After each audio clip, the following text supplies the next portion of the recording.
Everyone, welcome to my YouTube channel science by Amit. आज हम इस वीडियो में पढ़ने जा रहे हैं क्लास 10th के चैप्टर नंबर 12 इलेक्ट्रिसिटी के बारे में। तो जैसा कि चैप्टर का नेम है इलेक्ट्रिसिटी, तो सबसे पहला क्वेश्चन आता है कि व्हाट इज इलेक्ट्रिसिटी। इलेक्ट्रिसिटी क्या होती है? Flow of charge is called electricity. It means कि आवेश प्रवाह को ही हम विद्युत कहते हैं, यानी आवेश प्रवाह को ही इलेक्ट्रिसिटी कहते हैं। अब आवेश यानी चार्ज के बारे में अगर हम बात करते हैं तो charge is of two types, यानी चार्ज दो टाइप के होते हैं। First positive charge and second negative charge, यानी एक होता है धनात्मक आवेश एंड दूसरा होता है ऋणात्मक आवेश। अगर चार्ज की प्रॉपर्टी के बारे में बात करें कि चार्ज की क्या प्रॉपर्टी होती है, तो चार्ज की बेसिकली दो ही प्रॉपर्टी होती हैं। First, like charges repel each other, यानी एक समान आवेश एक दूसरे को प्रतिकर्षित करते हैं। यानी अगर एक जैसे आवेश को, यानी पॉजिटिव पॉजिटिव चार्ज को या नेगेटिव नेगेटिव चार्ज को अगर हम एक दूसरे के पास लाते हैं तो वो एक दूसरे से दूर जाने लगते हैं। एंड अगर सेकेंड प्रॉपर्टी की बात करता हूँ कि unlike charges attract each other, जो अनलाइक चार्ज हैं वो एक दूसरे को अट्रैक्ट करते हैं, यानी विपरीत आवेश एक दूसरे को आकर्षित करते हैं। अब बात आती है ऐसा यूनिट ऑफ चार्ज की, यानी international standard unit of charge क्या होती है। तो ऐसा यूनिट ऑफ चार्ज होती है कूलम, जिसको हम कैपिटल सी से शो करते हैं। अगर कूलम की डेफिनेशन की बात आती है कि व्हाट इज कूलम, तो 1 coulomb is that quantity of electric charge that exert a force of 9 into 10 to the power 9 Newton on an equal charge placed at a distance of 1 meter from it। यानी एक coulomb electric charge की वो property होती है जो किसी दूसरे charge को पहले चार्ज से 1 मीटर की दूरी पर रखने पर अगर 9 into 10 to the power 9 Newton का फोर्स एक्सर्ट करती है, तो जो इलेक्ट्रिक चार्ज पर जो चार्ज होगा वो 1 कूलम होगा। एक बात दोबारा से समझते हैं कि अगर दो इलेक्ट्रिक चार्ज को एक दूसरे से अगर 1 मीटर की दूरी पर रखा जाए, तो अगर एक इलेक्ट्रिक चार्ज दूसरे इलेक्ट्रिक चार्ज पर 9 into 10 to the power 9 Newton का अगर फोर्स अप्लाई करता है, तो उन इलेक्ट्रिक चार्ज पर जो टोटल चार्ज होगा वो हमारा 1 कूलम के इक्वल होगा। देखिए, हमने कहा कि अगर दो चार्ज को एक दूसरे से 1 मीटर की दूरी पर रखा जाए, तो वो अगर 9 into 10 to the power 9 Newton का फोर्स एक्सर्ट कर रहे हैं, तो जो हमारा इलेक्ट्रिक चार्ज पर जो टोटल चार्ज होगा वो हमारा 1 कूलम होगा। तो अब इससे आगे एक पॉइंट ये भी आता है कि अगर हम बात करें कि चार्ज में एक चार्ज होता है हमारा इलेक्ट्रॉन, यानी इलेक्ट्रिक चार्ज। तो अगर हम एक इलेक्ट्रॉन पर टोटल चार्ज के बारे में बात करें, तो एक इलेक्ट्रॉन पर जो हमारा टोटल चार्ज आता है वो होता है 1.6 into 10 to the power 19 coulomb. तो ये जो चार्ज है वो काफ़ी ज़्यादा नेग्लिजिबल अमाउंट में है, यानी बहुत कम अमाउंट में है, जिसको हम नॉर्मली मेजर नहीं कर सकते। इसका मतलब अगर एक इलेक्ट्रॉन पर हम चार्ज के बारे में बात करें तो वो बहुत कम होता है। इसीलिए अब हम अगर बात करें एक कूलम में अगर कितने इलेक्ट्रॉन्स होते हैं, तो क्रॉस मल्टीप्लाई के द्वारा हम इसको सॉल्व करेंगे तो पता चलता है कि हमें 1 कूलम में जो इलेक्ट्रॉन्स की संख्या होती है या नंबर्स होते हैं वो होते हैं 6.25 into 10 to the power 18 electron. आपको प्रोसेस दी गई है, आपको किस तरह से सॉल्व करना है। तो अगर हम एक इलेक्ट्रॉन पर चार्ज की बात करें तो वो होता है 1.6 into 10 to the power -19 coulomb. और अगर हम बात करें कि एक कूलम में कितने इलेक्ट्रॉन होते हैं, तो वो होते हैं 6.25 into 10 to the power 18 electron. देखिए, अब किसी भी बॉडी पर कितना टोटल चार्ज है, इस चार्ज को पता करने के लिए एक फॉर्मूला होता है, वो होता है Q = NE। यहाँ पर Q होता है हमारा चार्ज, N का मतलब होता है number of electron, and E से शो करते हैं चार्ज ऑन 1 इलेक्ट्रॉन। अब इसी चैप्टर में अब हम आगे बढ़ते हैं, तो हमारा नेक्स्ट टॉपिक आता है कंडक्टर एंड इंसुलेटर। तो सबसे पहला पॉइंट अगर हम पढ़ें कंडक्टर, तो कंडक्टर का मतलब होता है चालक।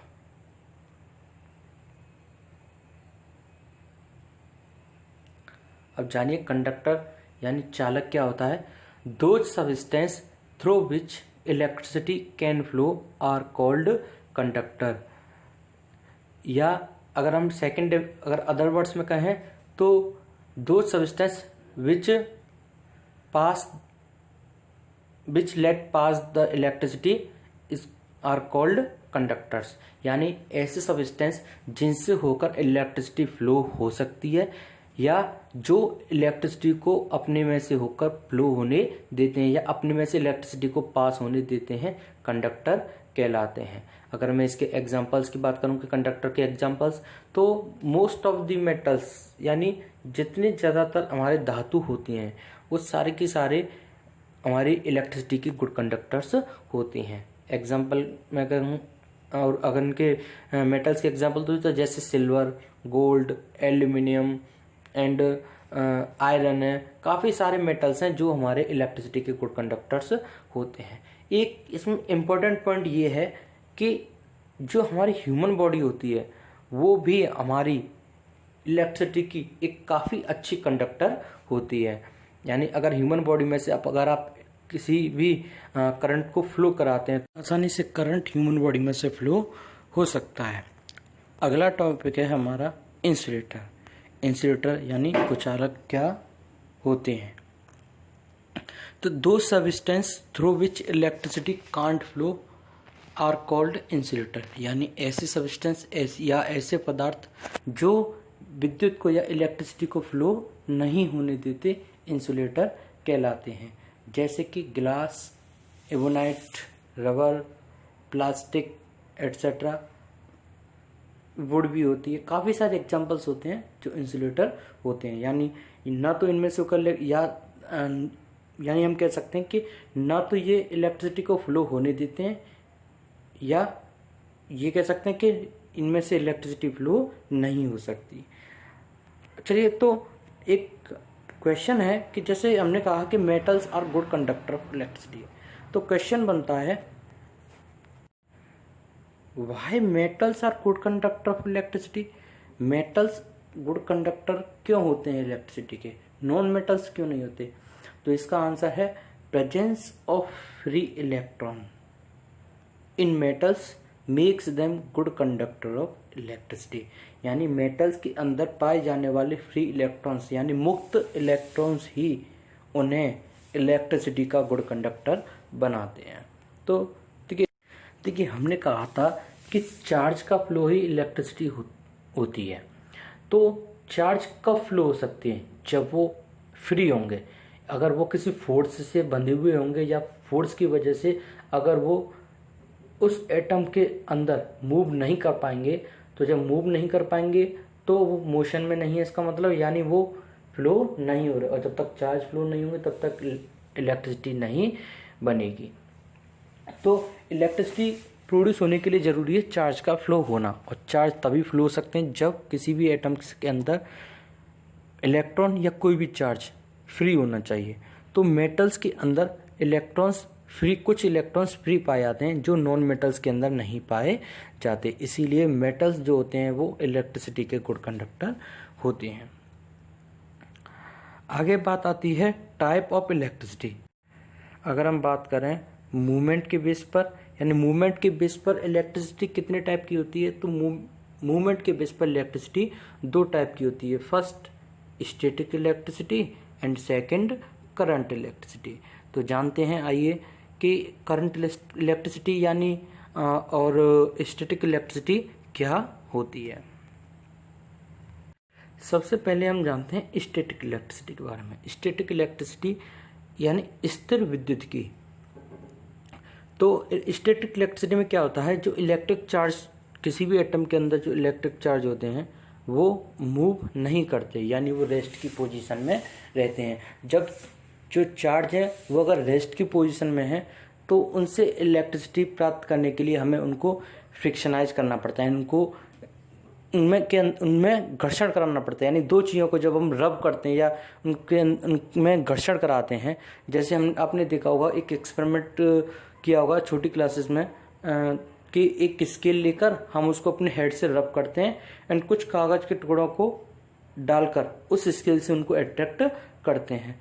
तो ये क्या हो रहा है, एक्चुअली उनमें फ्रिक्शन करने से जो चार्ज हैं, जो न्यूट्रलाइज चार्ज थे, जो न्यूट्रल थे, वो उनमें कोई ना कोई चार्ज आ जाता है, यानी या तो वो पॉजिटिवली चार्ज हो जाएंगी स्केल, या फिर वो नेगेटिवली चार्ज हो जाएगी, और जो कागज है उनको वो क्या करेगी, अट्रैक्ट करेगी। अगर स्केल पॉजिटिव चार्ज है और अगर वो कागज को अट्रैक्ट कर रहा है, इट मीन्स कागज पर नेगेटिव चार्ज है। अगर स्केल पर नेगेटिव चार्ज है और वो कागज को अट्रैक्ट कर रहा है, तो इसका मतलब जो हमारा पेपर है उस पर पॉजिटिव चार्ज है। तो इसमें करंट को मूव नहीं करना पड़ रहा है, यानी इलेक्ट्रिसिटी फ्लो नहीं हो रही है।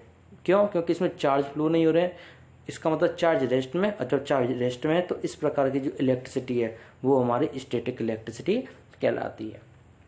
सेकेंड टाइप की बात करते हैं करंट इलेक्ट्रिसिटी की। तो करंट इलेक्ट्रिसिटी में क्या होता है, जो चार्ज होते हैं वो मूव करते हैं, यानी in current electricity electric charge are in motion और डू मूवमेंट, यानी करंट चार्ज मूव करते हैं। अगर चार्ज मूव कर रहे हैं तो उस प्रकार की इलेक्ट्रिसिटी जो होगी वो करंट इलेक्ट्रिसिटी, और जिसमें चार्ज रेस्ट की पोजीशन में रहते हैं वो इलेक्ट्रिसिटी हमारी होती है स्टैटिक इलेक्ट्रिसिटी। नेक्स्ट पॉइंट है हमारा electric potential and potential difference. देखिए दोनों ही जो हमारे टॉपिक हैं ये दोनों ही एक दूसरे से रिलेटेड हैं। फर्क सिर्फ इतना है कि इलेक्ट्रिक पोटेंशियल में हम चार्ज को इन्फिनिटी से मूव कराते हैं किसी इलेक्ट्रिक फील्ड के किसी पॉइंट तक, और जो हमारा पोटेंशियल डिफरेंस होता है उसमें हम चार्ज को मूव कराते हैं इलेक्ट्रिक फील्ड के ही किसी एक पॉइंट से इलेक्ट्रिक फील्ड के ही किसी दूसरे पॉइंट तक। तो ये इनकी में जो वर्क होता है वही हमारा इलेक्ट्रिक पोटेंशियल या पोटेंशियल डिफरेंस होता है। हालांकि दोनों में थोड़ा सा फर्क होता है, तो आइए एक एक करके इन दोनों के बारे में जानते हैं। तो सबसे पहले हम जानते हैं इलेक्ट्रिक पोटेंशियल के बारे में। इलेक्ट्रिक पोटेंशियल को हम बोलते हैं विद्युत विभव। तो विद्युत विभव क्या होता है, द इलेक्ट्रिक पोटेंशियल और पोटेंशियल, यानी इलेक्ट्रिक पोटेंशियल को हम सिंपल पोटेंशियल भी बोल सकते हैं। तो the electric potential at a point in an electric field is defined as the work done in moving a unit positive charge from infinity to that point। अगर आसान शब्दों में कहें तो किसी भी इलेक्ट्रिक फील्ड में इलेक्ट्रिक पोटेंशियल को इस प्रकार परिभाषित कर सकते हैं कि इन्फिनिटी से किसी यूनिट पॉजिटिव चार्ज को, यानी अगर अनंत से किसी एकांक धनावेश को अगर विद्युत क्षेत्र के यानी इलेक्ट्रिक फील्ड के अगर किसी पॉइंट तक अगर हम लाते हैं, तो अनंत से विद्युत क्षेत्र के किसी बिंदु तक उस धनात्मक आवेश को यानी उस यूनिट पॉजिटिव चार्ज को लाने में जो किया गया वर्क है वही हमारा इलेक्ट्रिक पोटेंशियल कहलाता है। एक बार दोबारा से समझ लीजिए कि अनंत से विद्युत क्षेत्र के किसी बिंदु तक यानी इन्फिनिटी से इलेक्ट्रिक फील्ड के किसी पॉइंट तक एक यूनिट पॉजिटिव चार्ज को लाने में जो वर्क करना पड़ता है वह वर्क ही हमारा इलेक्ट्रिक पोटेंशियल कहलाता है। अगर हम इलेक्ट्रिक पोटेंशियल या पोटेंशियल की डेफिनेशन की बात करें तो इलेक्ट्रिक पोटेंशियल की ऐसा यूनिट होती है वोल्ट, और हम इसको शो करते हैं वी से। अगर हम फॉर्मूले की बात करें तो इलेक्ट्रिक पोटेंशियल यानी V इक्वल टू होता है W/Q। अगर W को 1 जूल रखें माने एंड Q को अगर 1 कूलम माने तो जो इलेक्ट्रिक पोटेंशियल होगा हमारा वो होगा हमारा 1 वोल्ट।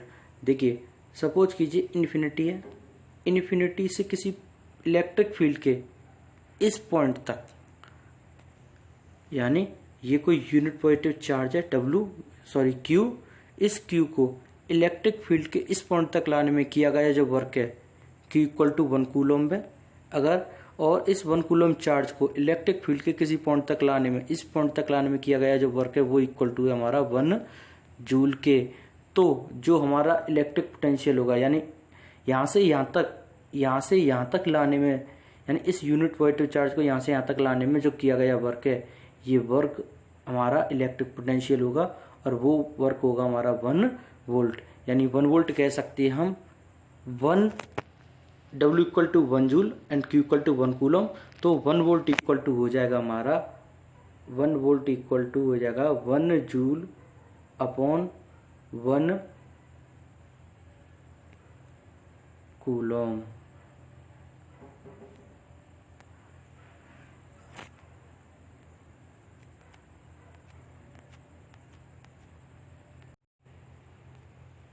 इसका मतलब है 1 volt equal to 1 joule upon 1 coulomb. यानी हम कह सकते हैं कि 1 वोल्ट जो होता है वो 1 जूल अपॉन 1 कूलम यानी 1 जूल पर कूलम के इक्वल होता है। ये एक नई यूनिट भी हम इसको कह सकते हैं वोल्ट की, कि वोल्ट को अगर हमें किसी दूसरी एसआई यूनिट के द्वारा रिप्लेस करना है तो वोल्ट को हम रिप्लेस कर सकते हैं 1 जूल पर कूलम के द्वारा। अगर हम बात करें 1 वोल्ट की डेफिनेशन के लिए, तो 1 वोल्ट की डेफिनेशन है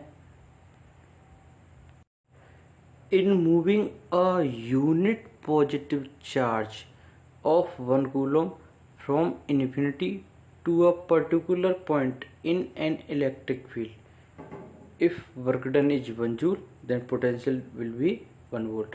यानी किसी यूनिट पॉजिटिव चार्ज को इन्फिनिटी से इलेक्ट्रिक फील्ड के किसी पर्टिकुलर पॉइंट तक लाने में किया गया वर्क डन अगर 1 जूल है तो पोटेंशियल डिफरेंस हमारा 1 वोल्ट होगा। एक बार दोबारा से सुनिए कि अगर इन्फिनिटी से किसी यूनिट पॉजिटिव चार्ज को इलेक्ट्रिक फील्ड के किसी पॉइंट तक लाने में, यानी वो चार्ज 1 कूलम का होना चाहिए और उस 1 कूलम के चार्ज को इन्फिनिटी से इलेक्ट्रिक फील्ड के किसी पॉइंट तक लाने में किया गया वर्क डन अगर 1 जूल है, तो जो पोटेंशियल होगा वो हमारा 1 वोल्ट के इक्वल होगा। तो आइए अगली डेफिनेशन के बारे में जानते हैं। अगली डेफिनेशन है हमारी पोटेंशियल डिफरेंस की। तो जानते हैं पोटेंशियल डिफरेंस क्या होता है। What is potential difference? यानी पोटेंशियल डिफरेंस को अगर हम हिंदी में कहें तो पोटेंशियल डिफरेंस को हम हिंदी में कहते हैं विभवांतर। विभवांतर तो potential difference between 2 point, 2 point के बीच में potential difference in an electric field किसी विद्युत क्षेत्र में is defined as the amount of work done in moving a unit positive charge from 1 point to other point. यानी देखिए हमने पढ़ा था इलेक्ट्रिक पोटेंशियल में है कि इलेक्ट्रिक पोटेंशियल में हम जो यूनिट पॉजिटिव चार्ज को मूव कराते हैं वो हम मूव कराते हैं इन्फिनिटी के किसी पॉइंट से इलेक्ट्रिक फील्ड के किसी पॉइंट तक, और जो पोटेंशियल डिफरेंस में हम चार्ज को मूव कराएंगे वो हम मूव कराएंगे इलेक्ट्रिक फील्ड के ही किसी एक पॉइंट से और इलेक्ट्रिक फील्ड के ही किसी दूसरे पॉइंट तक हम चार्ज को जब मूव कराते हैं तो एक पॉइंट से दूसरे पॉइंट तक उस चार्ज को मूव कराने में किया गया जो वर्क डन है वही हमारा पोटेंशियल डिफरेंस होगा। इसको भी हम कैपिटल वी के द्वारा शो करते हैं और इसकी भी एसआई यूनिट यानी पोटेंशियल डिफरेंस की एसआई यूनिट भी हमारी वोल्ट होती है। अगर हम बात करें पोटेंशियल डिफरेंस के फॉर्मूले की, तो पोटेंशियल डिफरेंस यानी पीडी इक्वल टू होता है work done W upon quantity of charge move. Quantity of charge move क्यों कह रहे हैं हम? क्योंकि हमने पढ़ा था अभी कि जो पोटेंशियल डिफरेंस में हम चार्ज को मूव कराते हैं वो इलेक्ट्रिक फील्ड के ही किसी एक पॉइंट से, यानी मान लीजिए ए पॉइंट है और इस ए पॉइंट से इलेक्ट्रिक फील्ड की किसी पॉइंट बी तक हम चार्ज को क्या करा रहे हैं, मूव करा रहे हैं। तो इस ए पॉइंट से बी पॉइंट तक जो चार्ज को मूव कराया गया है, तो एक पॉइंट से दूसरे पॉइंट तक चार्ज को मूव कराने में किया गया जो ये हमारा वर्क डन है, ये वर्क डन हमारा किसके रूप में होगा? पोटेंशियल डिफरेंस के रूप में होगा। यानी जितनी क्वांटिटी ऑफ चार्ज मूव की गई है उस क्वांटिटी ऑफ चार्ज को मूव कराने में किया गया जो वर्क डन है वो वर्क डन ही हमारा पोटेंशियल डिफरेंस होगा। अगर हम इसके फॉर्मूले की बात करें तो पोटेंशियल डिफरेंस इक्वल टू होता है हमारा W upon Q. If W equal to 1 joule and Q equal to 1 coulomb, यानी 1 कूलम चार्ज को अगर एक पॉइंट से दूसरे पॉइंट तक मूव कराने में इलेक्ट्रिक फील्ड के किसी एक पॉइंट से दूसरे पॉइंट तक मूव कराने में अगर किया गया वर्क डन अगर हमारा 1 जूल है, तो जो पोटेंशियल डिफरेंस होगा वो हमारा 1 वोल्ट के इक्वल होगा। तो 1 वोल्ट इक्वल टू हो जाता हमारा 1 जूल अपॉन 1 कूलम, या 1 वोल्ट को हम कह सकते हैं 1 जूल पर कूलम। यानी 1 वोल्ट को, यानी 1 वोल्ट को हम कह सकते हैं 1 जूल बटे 1 कूलम, या 1 वोल्ट को कह सकते हैं 1 जूल पर कूलम। अगर हम पोटेंशियल डिफरेंस के लिए 1 वोल्ट की डेफिनेशन देखें तो the potential difference between 2 point is said to be 1 volt. यानी 2 पॉइंट के बीच में हम पोटेंशियल डिफरेंस को 1 वोल्ट कह सकते हैं अगर 1 कूलम के इलेक्ट्रिक चार्ज को मूव कराने में किया गया जो वर्क डन है वो हमारा अगर 1 जूल है। यानी अगर इलेक्ट्रिक फील्ड की किसी एक पॉइंट से एक 1 कूलम के चार्ज को मूव किया गया एक दूसरे पॉइंट तक, तो एक पॉइंट से दूसरे पॉइंट तक उस 1 कूलम के चार्ज को मूव कराने में किया गया वर्क डन अगर 1 जूल है तो उन दोनों पॉइंट के बीच में जो पोटेंशियल डिफरेंस होगा वो हमारा 1 वोल्ट होगा। तो देखिए एक बात ध्यान रखनी है हमको कि जो इलेक्ट्रिक पोटेंशियल होता है उसमें हम चार्ज को मूव कराते हैं, यूनिट पॉजिटिव चार्ज को मूव कराते हैं इनफिनिटी से इलेक्ट्रिक फील्ड की किसी पॉइंट तक। एंड जो पोटेंशियल डिफरेंस होता है, पोटेंशियल डिफरेंस में एक्चुअली हम क्या करते हैं कि जो इन्फिनिटी से आप एक पॉइंट तक किसी चार्ज को लाए थे इलेक्ट्रिक फील्ड के, उस पहले पॉइंट से और इलेक्ट्रिक फील्ड के किसी दूसरे पॉइंट तक जब हम चार्ज को मूव कराते हैं तो दोनों पॉइंट पर कोई ना कोई पोटेंशियल डिफरेंस पोटेंशियल होता है और उन दोनों पोटेंशियल के बीच का डिफरेंस यानी एक पॉइंट से जब दूसरे पॉइंट तक उस चार्ज को ले आते हैं तो उनके पोटेंशियल के बीच में डिफरेंस आ जाता है और वो होता है उस चार्ज को एक पॉइंट से दूसरे पॉइंट तक मूव कराने में किए गए वर्क के बराबर। तो ये बात हमको याद रखनी है कि इलेक्ट्रिक पोटेंशियल में हम चार्ज को इन्फिनिटी से किसी इलेक्ट्रिक फील्ड के किसी पॉइंट तक मूव कराते हैं एंड जो हमारा पोटेंशियल डिफरेंस होता है उसमें हम चार्ज को मूव कराते हैं इलेक्ट्रिक फील्ड के ही किसी एक पॉइंट से और इलेक्ट्रिक फील्ड के ही किसी दूसरे पॉइंट तक। तो अगर हम इसके बारे में बात करें कि हमें कैसे पता चलेगा कि किसी 2 पॉइंट के बीच में हम अगर हमें पोटेंशियल डिफरेंस मेजर करना है तो हम किस एपरेटस या किस इंस्ट्रूमेंट के द्वारा हम उसको मेजर करते हैं। तो इसके लिए एक इंस्ट्रूमेंट होता है वोल्ट मीटर। वोल्ट मीटर के द्वारा ही हम पोटेंशियल डिफरेंस को या इलेक्ट्रिक पोटेंशियल को मेजर कर सकते हैं। ये एक्चुअली हाई रेजिस्टेंस के प्रिंसिपल पर काम करता है, यानी इसके अंदर जो रेजिस्टेंस होता है वो काफ़ी हाई होता है, इसीलिए हम इसको कभी भी सीरीज कनेक्शन में यानी सर्किट में अगर हमें कनेक्शन लगाना है तो हम कभी भी इसको सीरीज कनेक्शन में न लगाकर हमेशा हम इसको पैरेलल कनेक्शन में हम इसको जोड़ते हैं। तो देखिए किस प्रकार, तो इस प्रकार से तो पैरेलल सिस्टम में 2 वायर्स के द्वारा ये वोल्टमीटर कनेक्ट होता है और वोल्टमीटर में पोटेंशियल डिफरेंस को मेजर करना है। तो देखिए ए पॉइंट से एक चार्ज को मूव कराया जा रहा है बी पॉइंट तक, तो इस ए पॉइंट से बी पॉइंट तक चार्ज को मूव कराने में जो किया गया हमारा वर्क है वही हमारा क्या होता है, हमारा पोटेंशियल डिफरेंस यानी वी होता है। तो एक चार्ज को ए पॉइंट से बी पॉइंट तक अगर हमें मूव कराना है तो दोनों के बीच मूव कराने में जो किया गया वर्क है वही हमारा पोटेंशियल डिफरेंस होता है। और इसको मेजर करने के लिए हमारा एक इंस्ट्रूमेंट होता है वोल्टमीटर, जिसमें जो रीडिंग होती है उसको हम क्या कर लेते हैं, नोट कर लेते हैं और इसको हमेशा एक पैरेलल कनेक्शन में लगाया जाता है क्योंकि इसके अंदर जो रेजिस्टेंस होता है वो बहुत हाई होता है। अगर इसको हमने सीरीज कनेक्शन में जोड़ दिया सर्किट के तो हाई रेजिस्टेंस की वजह से ये करंट को आगे पास नहीं होने देगा, इसीलिए और करंट की वैल्यू में वेरिएशन आ जाएगा। तो